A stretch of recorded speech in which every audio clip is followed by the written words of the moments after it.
හෝ පොඩක් ඉන්න කට්ටියම අද පොඩි හොඳ කතාවක් කියන්න ඇන්නේ ඕගොල දන්නවාද කොටන් කැන්ඩි ගැන කොටන් කැන්ඩි හැදුන කතාව තමයි අදමං කියන්න හදන්නේ.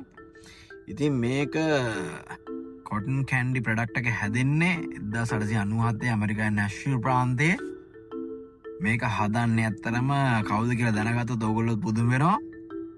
ඇත්තර මේක හදන්නේ ඩොක්ටර් කෙනෙක්. ඒ ඩොක්ටර්ගේ නම තමයි විලියම් ජේ මෝරිසන්. ඩොක්ටර් මේක හදන්න හේතුව මම හිතන විදියට මම ගැන කියව විදියට ඒක එයාගේ කැනෙ දන්තවෛද්‍ය ව්‍යාපාරය රැකපවත්ත කරන්න තමයි ඒ ප්‍රඩක්ට එක යා නිර්මාණය කළ තියද සාමාන්‍යෙන් කොටන් කැන්ඩි කියන්න දැන් ස්වීට් ප්‍රඩක්ට කරන්න එතකොට ඒක හදනවන හදන්න ඕන එක්කො චොක්ලට් හරි ස්වීට් පිළිබඳ දන්න